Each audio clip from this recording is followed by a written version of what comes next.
Well, the Doolan Awards were set up in 2002, so 20 years ago. It's continued through the generosity of the Doolan family, and its purpose is to celebrate what's considered to be the best building in Scotland that year.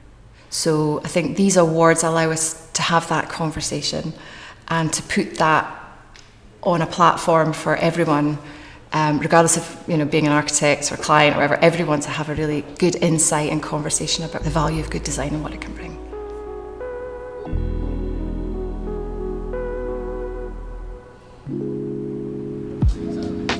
There was a real range actually of projects.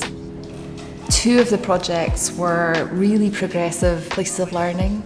The Forth Valley campus in Falkirk by Raican Hall for Forth Valley College, and the Jedburgh Grammar campus as well by Stallenbrand for Borders Council. So it was just wonderful to see these incredible learning campuses and the work that the architects and the clients were doing to really push the boundaries about what those buildings can do for the places within which they sit. There were also two, again, very interesting and progressive places of work in very different settings, actually, very, very different contexts. So we had Quarry Studios in Crathy Ballater up in Aberdeenshire by Moxon Architects for themselves, actually, with a café associated with that. And there was Lockerbie Studios in Dumfries by Kanishi Gaffney Architects for James Jones and Sons, which, again, two really interesting buildings that really took advantage of their setting. And then finally, there was a very sort of unique, iconic modernist project, High Sutherland in the Galashiels, originally by Peter Wormsley, the architect for Bernard Klein, Margaret Klein, and that had been restored and upgraded in terms of its energy performance by Lodham and Teeth.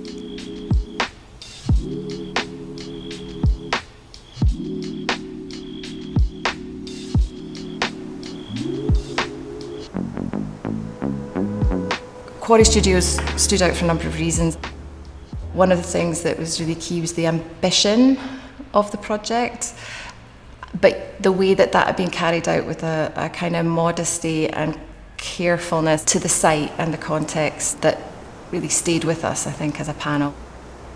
I think it sort of seemed to unfold, as you experienced the building, and so there was a level of surprise and calm in a sort of authentic way in terms of that approach to landscape and place. The site is quite interesting because although we're in this wonderful landscape here, it's actually a brownfield site. It was a quarry originally, so a gravel quarry, but then latterly the site was used as a tip. So it made sense to take the building and sort of push it back into the landform and then allow that kind of open, relatively flat area in the middle to become the landscape, so to bring the woodland back down into the site. So we see it as a kind of repairing some of what had gone before. It's quite enjoyable actually. You have members of the public who will not necessarily come for the architecture, in fact they rarely come for the architecture, come for a cup of coffee. But they'll wander around the site. The site is open to everyone, so people will wander around and look at the building and in particular look at the pond and engage with the site, which is wonderful. So I think it felt very much like a place that people would want to visit and also to dwell, which I think was really key to making a decision. Yeah.